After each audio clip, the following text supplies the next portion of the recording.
எல்லாருக்கும் வணக்கம். நான் உங்கள் பிரபஞ்ச தேவி தாரணி.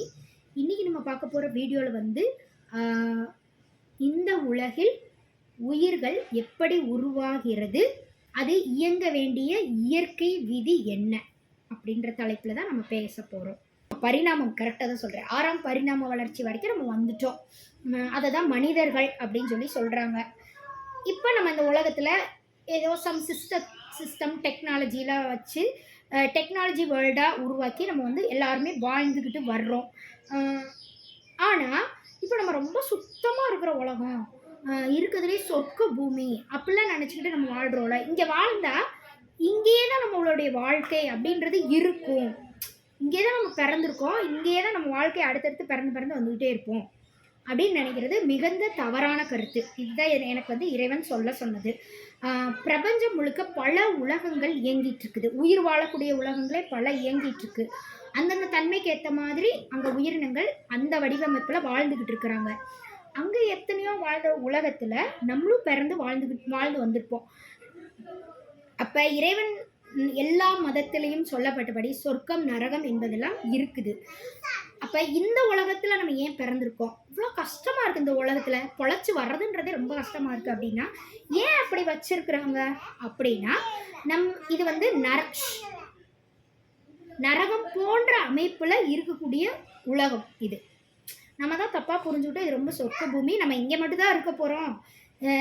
இப்போது நம்ம வாழ்க்கையில் சில கஷ்டங்கள்லாம் நம்ம ஃபேஸ் பண்ணுறோம்ல, அப்போல்லாம் இதில் நம்ம போராடி ஜெயிக்கலைன்னா நம்ம அவ்வளோதான், நம்ம வாழ்க்கையே முடிஞ்சு போயிடும். அதுக்கப்புறம் நம்மளால் நம்ம ஆசைப்பட்டதெல்லாம் அடையவே முடியாது. அதோடு நம்ம செத்துருவோம். நம்ம ஆசைப்பட்டது அப்படியே இருந்துக்கிட்டே இருக்கும். நம்மளால் அடுத்து வாழவே முடியாது அப்படின்னு நினச்சிக்கிட்டு எல்லாரையும் துன்புறுத்தியாவது போராட்டம் பண்ணியாவது அந்த ஒவ்வொரு விஷயங்களையும் நம்ம அடைய நினைக்கிறோம். அது தேவையான ஒரு உரிமையாகவே இருக்கட்டுமே, நிச்சயமாக அது எல்லாருக்கும் தேவை. இருந்தாலும் அது நமக்கு கிடைக்கல அப்படின்னா ரொம்ப எல்லாரும் எக்ஸ்ட்ரீம் லெவல் பண்ண வேண்டிய அவசியம் இல்லை. ஓரளவுக்கு மட்டும் போராடி பார்த்துட்டு அடுத்து நம்ம வேலையை பார்க்குறதுன்றதே நம்ம மறந்துடுறோம். அடுத்தடுத்து நமக்கு வேலைகள் இருக்குது, வாழ்க்கையில் அடுத்தடுத்த படிகள் போகணும் அப்படின்றதே நம்ம மறந்துடுறோம். ஏன் மறந்துடுறோம்? இதில் ஏதாவது ஒரு வழி கிடைச்சாதான் அடுத்ததுக்கு போக முடியும் அப்படின்னு சொல்லிட்டு நம்ம ஏன் கன்சிடர் பண்ணுறோன்னா, இந்த உலகத்தில் இருக்கிறவங்க சாமியே இல்லைன்னு சொல்லி வச்சவங்களாம் உருவாக்கி வச்சது. இங்கே பிறந்து இங்கே சாகு அப்படின்ற விஷயத்த நம்ம கொண்டு வந்தனால அவங்களாம் சொல்கிறதான் தியரி. சயின்டிஸ்ட்டுங்க சொல்கிறது, நாங்கள் பிளாக் ஹோலே பார்த்துட்டோம் டெலஸ்கோப்பில், அந்த ஃபோட்டோ எடுத்து காட்டிட்டு இதுதான் பிளாக் ஹோல், இதை தவிர்த்து வேற எவனாவது பிளாக் ஹோல்னு சொல்லி ஃபோட்டோ எடுத்து வந்தேன்னா நாங்கள் பொய்ன்னு நிரூபிச்சிடுவோம். அந்த ஸ்டேஜுக்கு அவங்கெல்லாம் சயின்டிஸ்ட்டுன்றனால அவங்க என்ன சொன்னாலும் நம்ம கேட்டுக்கணும் அப்படின்ற மாதிரி இவங்க உருவாக்கி வச்சுருக்குறாங்க.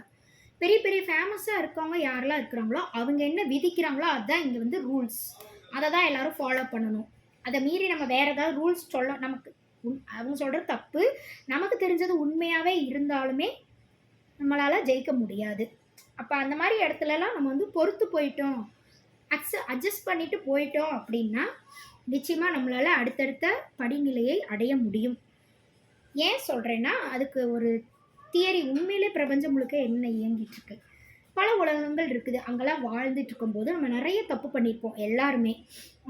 அந்த தப்புக்கெல்லாம் தண்டனை அணிவிக்கிறதுக்கான நரகம் போன்ற அமைப்பில் இது ஓரளவுக்கான நரகம், சரிங்களா? இருக்கிறதுலே ஹையஸ்ட் நரகம் இது கிடையாது. இதுலேயும் நம்ம தப்பு பண்ணிகிட்டே இருந்தோம்னா தான் அந்த ஹையஸ்ட் நரகத்தில் நம்ம கூட்டு போய் விடுவாங்க இறைவன் அடுத்த வாழ்க்கையில்.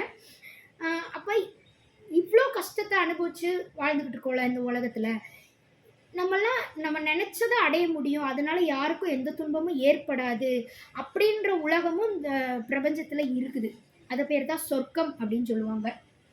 அங்கே நம்ம நினச்ச மாதிரி வாழ முடியும் இருக்குது. அது இல்லைன்னு நம்மளாம் நினச்சிக்கிறோம், சரிங்களா? இருக்குது, எல்லாத்துலேயுமே சொல்லப்பட்டிருக்கு. எல்லா மத புத்தகத்துலேயுமே இறைவன் நமக்கு புகட்டி இருக்கிறாங்க. அதெல்லாம் நம்ம கொஞ்சம் கூட கருத்திலே கொள்ளாமல் இங்கே நாங்கள் கண்டுபிடிக்கிற டெக்னாலஜி அடுத்தடுத்து நாங்கள் மார்ஸை பிடிச்சிருவோம், அதை பிடிச்சிருவோம், இதை பிடிச்சிருவோம், நாங்கள் தான் இங்கே பெரிய ஆள், நாங்கள் தான் அடுத்தடுத்த பரிணாமத்துக்கு நாங்களே போய்க்குவோம், நாங்களே தான் எல்லாமே உருவாகி வந்தோம். அதெல்லாம் கரெக்டு தான், நீங்களே தான் உருவாகி வந்திருக்கிறீங்க. ஆனால் உங்களை இயக்குறவங்கன்னு ஒருத்தவங்க இருக்காங்களா, உங்களை விட சுப்பீரியர்னு ஒன்று இருக்குல்ல, அது உங்கள் கண்ணுக்கு தெரியவே மாட்டேங்குது. எல்லாமே நீங்களாக தான் உருவானீங்க, அடுத்து நாங்களே உருவாக்கிக்குவோன்ற ஸ்டேஜுக்கு போகிறீங்க. தப்பு சரிங்களா? இந்த உலகத்தில் வாழ்கிறதுக்கான தகுதியை மட்டும்தான் இறைவன் நமக்கு கொடுத்துருக்காங்க. அதை மீறி நம்ம போகணும் அப்படின்னா இறை உத்தரவு வாங்காமல் இன்னொரு பிளானட்டுக்கு நம்மளால் போக முடியாது, போகக்கூடாது.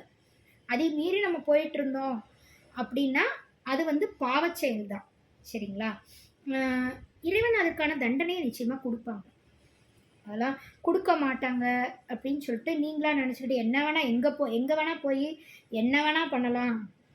நிச்சயமாக இறைவன் ஒவ்வொரு அணுக்குள்ளேருந்து நம்மளை பார்த்துக்கிட்டே இருக்காங்க, நம்மளுடைய ஆக்ஷன்ஸை, அப்படின்றத மறந்துடவே கூடாது.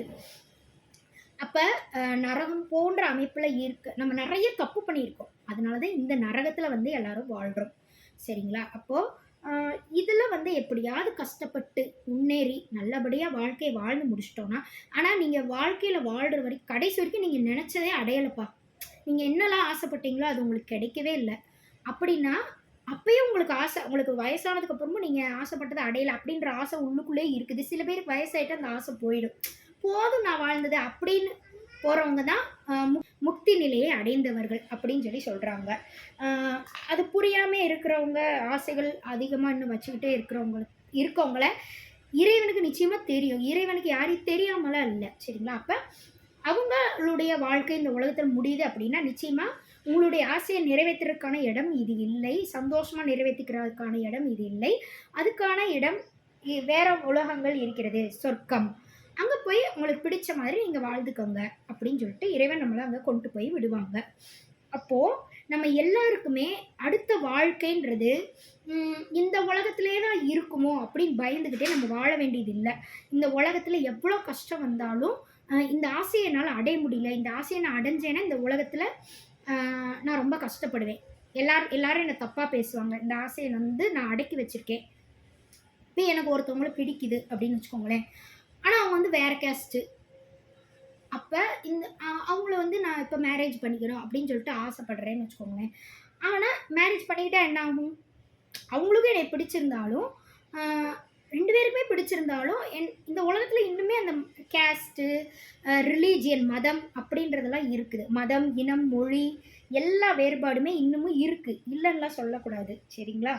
அதுதான் நம்மளுடைய அடையாளம். அதை வச்சு தான் நம்ம இந்த உலகத்தில் வாழ்கிறோம். ஆனால் அதையும் மீறி வேறு ஒரு இனத்துலேயோ மதத்துலேயோ வேறு ஒரு ஜாதியிலையோ இருக்கிறவங்க மேலே நமக்கு வந்து காதல் உணர்வு, அவங்க கூட தான் சேர்ந்து வாழணும் அப்படின்ற உணர்வு ஏற்படுது அப்படின்னா, ஆனால் நம்ம வீட்டில் போய் நம்ம சொன்னாலுமே ஏற்றுக்க முடியாது அப்படின்னு சொல்லிட்டாங்கன்னா, அதுக்கு தான் வந்து பழகும்போது ஒரு லிமிட்டோட பழகணும். வீட்டில் வேணான்னு சொன்னாலும் இட்ஸ் ஓகே, அவங்க சொல்கிறவங்கள கல்யாணம் பண்ணிவிட்டு வாழ்க்கையை வாழ்ந்துட்டு போயிடலாம் அப்படின்ற முடிவுக்கு நம்ம எப்போ வர முடியும்னா, நம்ம அந்த லவ் ரிலேஷன்ஷிப்பில் இருக்கும்போது ஒரு கட்டுப்பாடோடு இருந்தோன்னா இட்ஸ் ஓகே. இது வந்து யாருக்குமே நாங்கள் 2 பேரும் சேர்ந்து வாழ்கிறது யாருக்குமே விருப்பம் இல்லை, யாருமே ஏற்றுக்க மாட்டாங்க. அப்புறம் ஏன் இது வாழணும்? ஏதோ நமக்கு தெரியாமல் அந்த உணர்வுகள் வருவது இயற்கை, யார் மேலே வேணால் அந்த உணர்வு ஏற்படும். அதை கண்ட்ரோல் பண்ணலாம் முடியாது, ஆனால் அதை கடந்து போக முடியும். கண்ட்ரோல் பண்ண முடியாது, வரும்போதே தடுத்துடலாம் முடியாது. சரிங்களா? அது நம்ம பண்ணிட்டு வந்து பாவம். போன ஜென்மங்களில் நம்ம அந்த மாதிரி யாரையா கஷ்டப்படுத்தியிருப்போம், லவ் பண்ணி ஏமாற்றி, கல்யாணம் பண்ணி ஏமாற்றி, அந்த மாதிரிலாம் கஷ்டப்படுத்தியிருப்போம் யாரையாச்சும். அந்த பாவத்தை நம்ம இப்போ அனுபவிக்கிறோம். கர்ம வினை, அதுதான் கர்ம வினை அப்படின்றது. அப்போ இந்த பல உலகங்கள் இயங்கிட்டு இருக்கு, அங்கெல்லாம் நம்ம தப்பு பண்ணனால தான் இங்கே வந்து பிறந்திருக்கோம். இறைவன் வந்து நம்மளை இனிமேல் தப்பு பண்ணக்கூடாது, வாழ்க்கையை கரெக்டாக வாழணும் அப்படின்றத புரிய வைக்கிறதுக்காக இங்கே வந்து விட்டுருக்காங்க அப்படின்னு நம்ம உணர்ந்துட்டோம்னா, எவ்வளோ கஷ்டம் வந்தாலும் அது காரணம் நான் தப்பு பண்ணேன் போன ஜென்மத்தில் ஏதோ ஒரு உலகத்தில், இல்லை இந்த உலகத்திலே, அதனால தான் இப்போ நான் இதை அனுபவிக்கிறேன், நான் எப்படியே கஷ்டப்பட்டு இதை அனுபவித்து வந்துடுவேன். அப்போ இதனால நான் வந்து சில பேரை பாதிப்படைவாங்க, இப்போ இந்த விஷயம் ஆசைப்படுறேன், இதை நான் நிறைவேற்றணும்னா என்னை சுற்றி இருக்கிறவங்களாம் பாதிக்கப்படுவாங்க அப்படின்னா நான் அதை பண்ணக்கூடாது. அப்போ முன்னாடி இருந்தே கரெக்டாக இருந்தேன், சும்மா ஏதோ பேசியிருக்கோம் பழகியிருக்கோம் அப்படின்னா அது பிரேக்கப் பண்ணாலும் ஈஸியாக கடந்து வந்துட முடியும். ரிலேஷன்ஷிப்பில் இருந்துட்டோம், ஒரு செக்ஷுவல் ரிலேஷன்ஷிப்பில் இருந்துட்டாங்க அப்படின்னா வேணான்னு சொன்னால் கடந்து வர முடியுமா? அப்போ அதுவும் ஒரு பாவம் தான். அவங்களுக்கு நம்ம லவ் பண்ணவங்களுக்கு துரோகம் பண்ணிட்டோன்னு அர்த்தம். அப்போ அதெல்லாம் தவிர்க்கணும் அப்படின்றது தான் நான் முன்னாடியிலே நிறைய நிறைய வீடியோஸில் நான் போட்டிருந்தேன். இந்திய திருமணங்களில் இருமணங்கள் இணைகிறதா அப்படின்ற வீடியோ 5 வீடியோ போட்டிருக்கேன். அதிலே நான் சொல்லியிருப்பேன் சோல்மேட்னா என்ன அப்படின்றதெல்லாம். அப்போ முடிஞ்ச அளவுக்கு நம்ம வீட்டில் வந்து கன்வின்ஸ் பண்ண ட்ரை பண்ணுறோம் 2 வீட்லேயுமே. ஆனால் புரிஞ்சுக்கல, கடைசி வரைக்கும் புரிஞ்சுக்கல, அருவாளை தூக்கிட்டு வெட்ட வராங்க அப்படின்னா விட்டுறணும். அவ்வளோதான். விட்டுட்டு அடுத்த ஒரு சரி அவங்க சொல்கிறதே நம்ம வந்து கல்யாணம் பண்ணிக்கலாம் அப்படின்ற ஒரு முடிவுக்கு வரோம். ஆணாக இருந்தாலும் சரி, பெண்ணாக இருந்தாலும் சரி. அப்போ அடுத்த லெவலுக்கு நம்ம போயிட்டோம். அப்போ அது எவ்வளோ கஷ்டமாக இருந்தாலும் அந்த வாழ்க்கையை நம்ம வாழ்ந்து வந்து தான் ஆகணும். சரிங்களா? இப்போ அந்த வாழ்க்கையில் ஒரு ஃபெயிலியர் ஆயிடுச்சு, மேரேஜ் லைஃப்பில் இறந்தே போயிட்டாங்க அப்படின்னா நிச்சயமாக நமக்கு இன்னொரு வாழ்க்கை வாழணும் அப்படின்ற விருப்பம் இருந்துச்சுன்னா அவங்களே நம்மக்கிட்ட இல்லை, அந்த பார்ட்னர் நம்ம கூட உயிரோட இல்லை, அப்போ நம்ம எப்படி வாழ முடியும்? சில பேர் தனியாக வாழ்ந்துட்டே போகிறவங்களும் இருக்கிறாங்க. சில பேர் வந்து குழந்தைகளுக்காக வேற ஒருத்தரை மேரேஜ் பண்ணி குழந்தைகளை நல்லபடியாக பார்த்துக்கிறதுக்காக அவங்களையும் அவங்களே ஹேண்டில் பண்ணிக்கிறதுக்காகவும் மறுமணம் அப்படின்றது செஞ்சுக்கிறாங்க. அதுவும் எந்த விதத்துலேயும் விருப்பத்தோடு பண்ணால் அதுவும் எந்த விதத்துலேயும் தவறு இல்லை. இதெல்லாம் தான் இந்த உலகத்தில் நம்ம கஷ்டங்கள் ஏற்படும் போது ஃபாலோ பண்ணக்கூடிய ரூல்ஸ். சரிங்களா? அப்போ இந்த உலகம் வந்து இப்படி தான் இருக்கும். யார் நம்மளை வந்து ஏற்றுக்க அதாவது எல்லாராலும் எந்த விஷயத்தை ஏற்றுக்க முடியாதோ அந்த விஷயத்தில் தான் நம்ம ஆசைப்படுவோம். அப்போ இதோட நம்ம வாழ்க்கை முடிஞ்சிரும், அப்போ அதை அடைஞ்சே தீரணும் அப்படின்ற அளவுக்கு நம்ம போக வேண்டியது இல்லை. கொஞ்சம் பொறுமையாக இருந்து பார்ப்போம். சில நேரம் அதாவது ஒரு விளம்பரம் தெரியுமா, 5 ஸ்டார் விளம்பரத்தில் சொல்லுவாங்க, நீங்கள் பார்த்துருந்தீங்கன்னா தெரியும், பார்க்கலன்னா இனி போய் பாருங்கள், 5 ஸ்டார் ஆடு அப்படின்னு போட்டாலே வரும். 5 ஸ்டார் சாப்பிட்டுட்டு மெய் மறந்து எதுவுமே செய்யாமல் இருப்பாங்க. அப்போ ஒரு டைலாக் சொல்லுவாங்க, சில நேரம் எதுவுமே செய்யாமல் இருந்து பாருங்கள், வாழ்க்கை நல்ல இடத்தை நோக்கி நகரும் அப்படின்னு சொல்லியிருப்பாங்க. அது நல்லாயிருக்கும். அதை வந்து நம்ம லைஃப்பில் ஃபாலோ பண்ணணும். இந்த உலகத்தில் பிறந்திருந்தோம்னா அது நிச்சயமாக நமக்கு அந்த இது தேவை, அந்த கொள்கைன்றது. சில நேரம் ரொம்ப கஷ்டப்படுற வாழ்க்கையில் யாருமே நம்மளை புரிஞ்சுக்க மாட்டாங்க அப்படின்ற ஸ்டேஜில் அதை அப்படியே விட்டுருங்க. உங்கள் சுச்சுவேஷன் அது போக்கில் அப்படியே விட்டு பாருங்களேன். திடீர்னு இப்போ லவ் ரிலேஷன்ஷிப்பாகவே இருந்தாலும் நம்ம சொல்கிறத கேட்கல, பேரண்ட்ஸ் வந்து ஒத்துக்கலைன்னா கொஞ்ச நாள் அவங்க சொல்கிறபடி நீங்கள் இருந்து பாருங்கள். அவங்க கூட பேசாமல் பழகாமல் அப்படி இருந்து காமிச்சிங்கன்னா அவங்களுக்கு ஒரு மாற்றம் ஏற்படும். பேரண்ட்ஸ்க்கு ஐயோ நம்ம பிள்ளை இவங்களை மட்டும் தான் லவ் பண்ணியிருக்கு, சில ரெஸ்ட்ரிக்ஷன்ஸ் ஜாதி மதம் இந்த மாதிரி பிரச்சனைகள் இருந்தாலுமே அது விருப்பப்பட்டுருச்சு, பாவம் அவங்க இல்லைன்னா அந்த பிள்ளைனால அந்த பையனாலேயே இருக்க முடியல, ஆனால் நமக்காக அது வந்து கட்டுப்படுத்திக்குது நம்ம பிள்ளை, அப்போ பேசாமல் அவங்களுக்கே கல்யாணம் பண்ணி வச்சிடலாம் அப்படின்னு ஒரு முடிவுக்கு அவங்களே வருவாங்க. சரிங்களா? அதை மீறி உடனே அவங்கள தடுத்து கட்டாயமாக எல்லாம் ஊரை கூட்டி அவங்க பார்த்த மாப்பிள்ளையோ பொண்ணையோ கல்யாணம் பண்ணி வைக்கணும்னு நினைக்கிறவங்க கிட்ட நம்ம ஒன்றும் பண்ண முடியாது. அதனால தான் எல்லோரும் வீட்டை விட்டு ஓடி போகிறாங்க. அப்படி கட்டாயப்படுத்தி இன்னொரு கல்யாணம் பண்ணி வைக்கணும், பிடிக்காத கல்யாணம். ஓடி போக தேவையில்லை, அப்படியே இருந்து பாருங்களேன். சரி கல்யாணம் பண்ணி வைக்கிறாங்களா, இட்ஸ் ஓகே. அதில் பெரிய ரொம்ப தப்பானவங்களுக்கெல்லாம் கல்யாணம் பண்ணி வைக்கிறாங்கன்னு உங்களுக்கு முன்னாடியே தெரியுதுன்னா நீங்கள் நிச்சயமாக போலீஸ் கம்ப்ளைண்ட் கொடுக்க முடியும். இந்த மாதிரி தப்பானவங்களா இருந்தால். இல்லை சாதாரணமாக சும்மா ஒருத்தவங்க அவங்க நல்லவங்க தான், ஆனால் அவங்க கூட நம்ம பழக்கம் இல்லை, திடீர்னு கல்யாணம் பண்ணி வைக்கிறாங்க அப்படின்றதுக்காக நம்ம ஒரு பயம் ஏற்படுதுன்றதுக்கெலாம் ஒன்றும் பிரச்சனை இல்லை. ஏன்னா எல்லாருமே அந்த காலத்தில் அரேஞ்ச் மேரேஜ் சின்ன வயசுலேயே கல்யாணம் பண்ணிவிட்டு நம்மளுடைய அப்பா அம்மாலாம் சின்ன வயசுலேயே அந்த காலத்தில் கல்யாணம் பண்ணிட்டு வந்தவங்க தான். அவங்களாம் வாழ்ந்து காட்டலையா? அந்த மாதிரி தான் கல்யாணத்துக்கு அப்புறம் அவங்களையே நமக்கு பிடிக்கலாம், நம்ம ஏற்கனவே லவ் பண்ணவங்கள மறந்து கூட போகலாம், கல்யாண வாழ்க்கையை நமக்கு பிடிச்சிருச்சு அப்படின்னா. அதனால லைஃப்பில் எல்லா நேரமும் போராடிட்டு ஓரளவுக்கு, ஆனால் நீங்கள் இப்போ நீங்கள் லவ் பண்ணுறீங்க, ஆசைப்பட்டுட்டீங்க, அதுக்காக அதை அப்படியே வீட்டில் சொல்கிறதுக்கே பயப்படணும் அப்படிலாம் ஒன்றும் இல்லை. சொல்லிவிட்டு அடி வாங்கினாலும் பரவாயில்ல, சொல்லிடுங்க. ஏன்னா நீங்கள் அதில் வந்து லவ் பண்ணுறேன்ற பேரில் ஏதாவது தப்பு பண்ணால் தான் நீங்கள் வந்து பயப்படணும். ஏன் அப்படி தப்பு பண்ணுறீங்க, உங்களுக்கு அப்படி என்ன கேட்குது, கண்ட்ரோல் பண்ணிக்கலாம். நான் வீட்டில் பெர்மிஷன் வாங்குற வரைக்கும் எந்த ஒரு தவறும் பண்ண மாட்டேன் என்னுடைய லவ்வில் அப்படின்னு உங்களுக்கு தோணுச்சுன்னா நீங்கள் உண்மையாக லவ் பண்ணுறீங்கன்னு அர்த்தம். அந்த லவ் உங்களுக்கு கிடைக்கலனாலும் உங்கள் லைஃப் நல்லா தான் இருக்கும். பின்னாடி வேற ஒருத்தவங்களே கல்யாணம் பண்ணிட்டாலும் உங்கள் லைஃப் நல்லா தான் இருக்கும். சரிங்களா?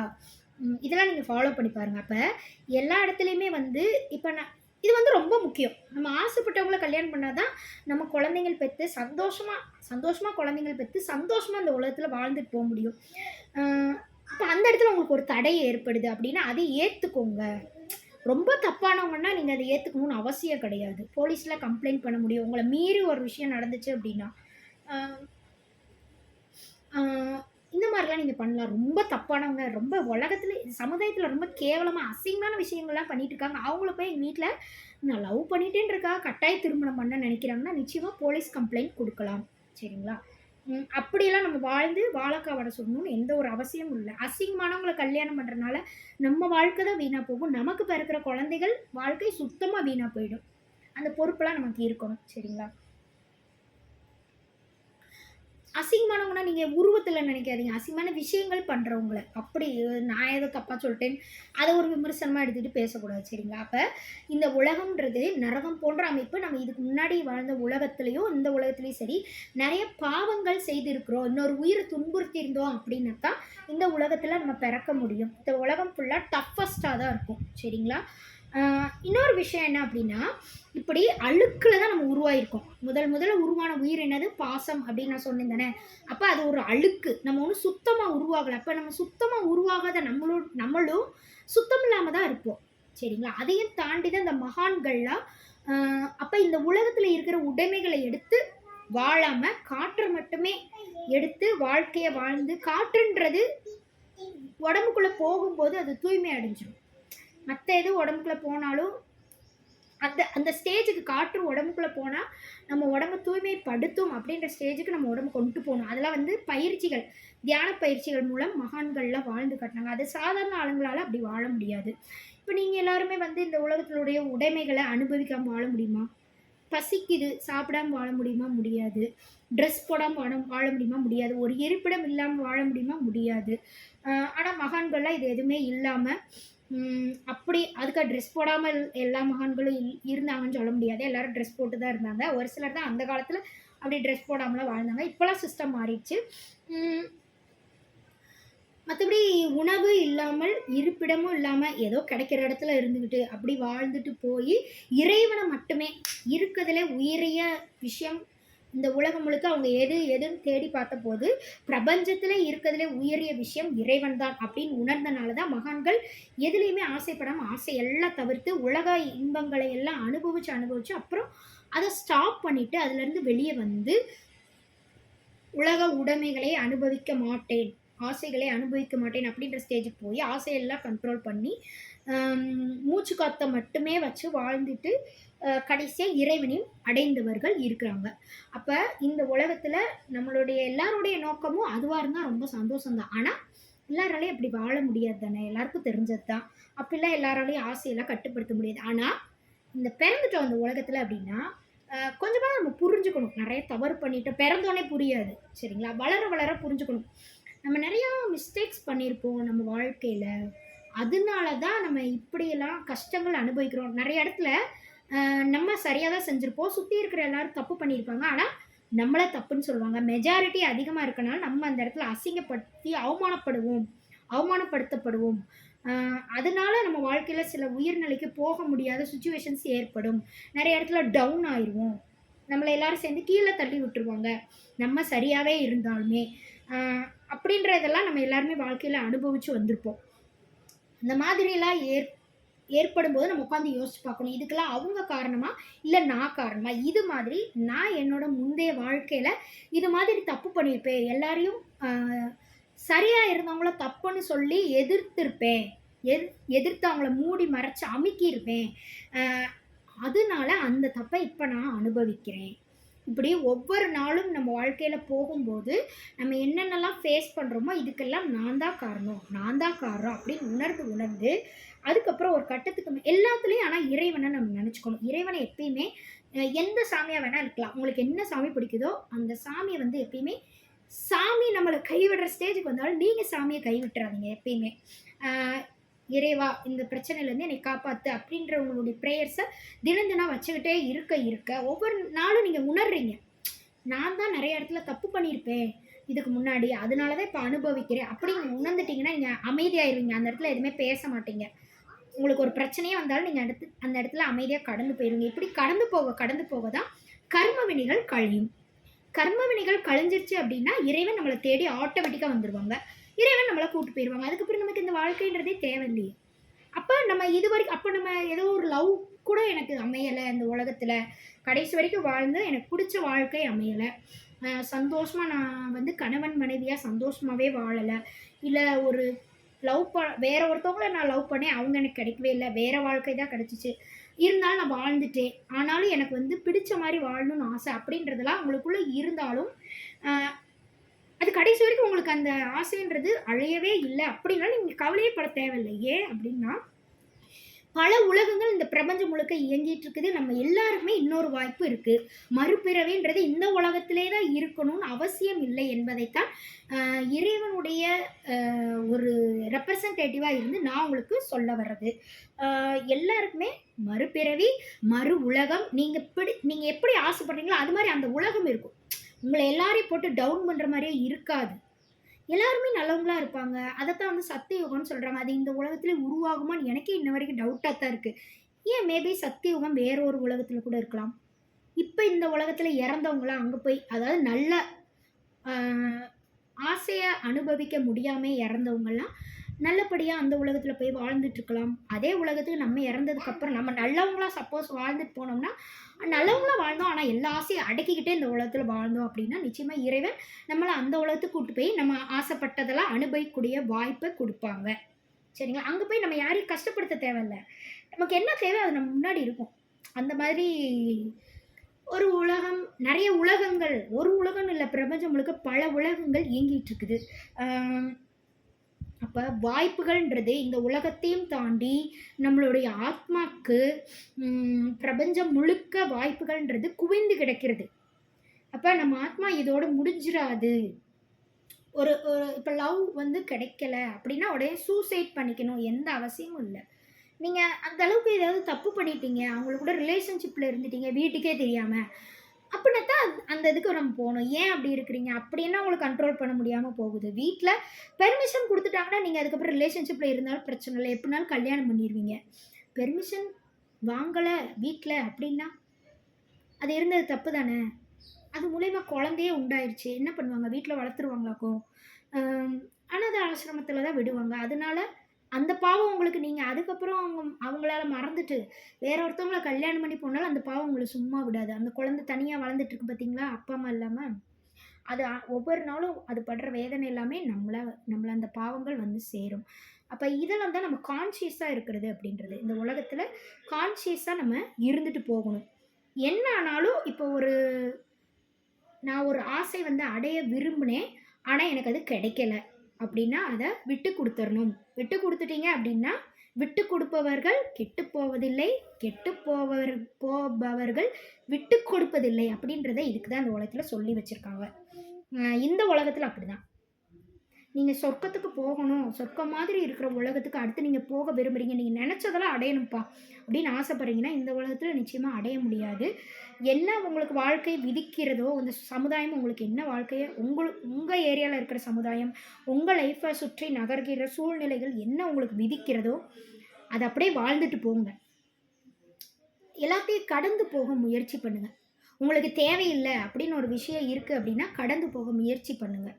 சரிங்களா? அப்படி முயற்சி பண்ணீங்க அப்படின்னா இந்த வாழ்க்கையை அழகாக தான் தெரியும். அழகாகவே கடைசி வரைக்கும் தெரிஞ்சாலும் வெளியே நான் அப்படி காட்டிக்கிறேன்ப்பா, உள்ளுக்குள்ளே பல ஆசைகளை ஊற போட்டிருக்கேன் அப்படின்னா நிச்சயமாக அதை வந்து நிறைவேற்றிக்கிறதுக்கான உலகம் இது இல்லை. ஒரு 1000 வருஷத்துக்கு அப்புறம் வேணால் நீங்கள் அதை நிறைவேற்றிருக்கான சொர்க்க பூமியாக இந்த உலகமே மாறலாம். ஆனால் அது வரைக்கும் நீங்கள் இறந்துட்டீங்கன்னா திருப்பி பிறந்தாலும் இதே கொடுமையை தான் அனுபவிக்கணும் இந்த உலகத்தில். 1000 வருஷம் வரைக்கும்னு வச்சுக்கலாமா, ஒரு பேச்சுக்கு சொல்கிறேன். அப்போ வேறு உலகம்ன்றது இருக்குது. நீங்கள் இந்த உலகத்தில் என்ன ஆனாலும் நான் வந்து சரியாக இருந்துட்டு போவேன். இறைவன் என்னை எனி டைம் பார்த்துக்கிட்டே இருக்கிறாங்க. அவங்களுக்கு நல்லபடியாக நான் வாழ்ந்துட்டு போவேன். என்னை சுற்றி இருக்கிறவங்க கிட்ட நான் சரியாக நடந்துப்பேன், தப்பு பண்ண மாட்டேன், யாரையும் கஷ்டப்படுத்தணும்னு நினைக்க மாட்டேன். என் கண் முன்னாடி ஒரு தப்பு நடக்குது அப்படின்னா நிச்சயமாக நான் அதை தட்டி கேட்பேன். இதெல்லாம் தான் நம்ம கர்ம வினைகளை கழிக்கிறது. இந்த மாதிரி எல்லா கர்ம வினைகளும் நல்ல முறையில் நம்ம கழிச்சிட்டு போனோம் அப்படின்னா நமக்கு ஆசைகள் இருந்து நிறைவேற்ற முடியலனாலும் நிச்சயமாக இறைவன் இன்னொரு வாய்ப்பை கொடுப்பாங்க. அங்கே எல்லா ஆசைகளும் நிறைவேற்றி நம்ம ஆத்ம சாந்தி அடைந்து இறைவனை அடைய முடியும் என்று கூறி நம்ம அப்போ அழுக்கில் பிறந்தவங்க, அப்போ அழுக்காத்தான் நம்ம இருப்போம். இந்த உலகம்ன்றதும் உலக வாழ்க்கைன்றதும் அழுக்கு பிடித்த ஒரு வாழ்க்கையாக தான் இருக்கும். அப்போ இங்கே நீங்கள் சுத்தத்தை தேட முடியாது. இங்கே நீங்கள் சுத்தத்தை தேடணும்னா எது சுத்தம் அப்படின்னா இறைவன் மட்டுமே சுத்தம். இறைவன் மட்டுமே பிரபஞ்சம் முழுக்க சுத்தமானவங்க. சரிங்களா? அதை தவிர்த்து மீதி எல்லா பிரபஞ்ச படைப்புகள், பிரபஞ்ச உயிரினங்கள் எல்லாமே சுத்தம் இல்லாதது தான். தீர்க்கமான சுத்தம் எது அப்படின்றால் இறைவன் இறைவன் இறைவன். சரிங்களா?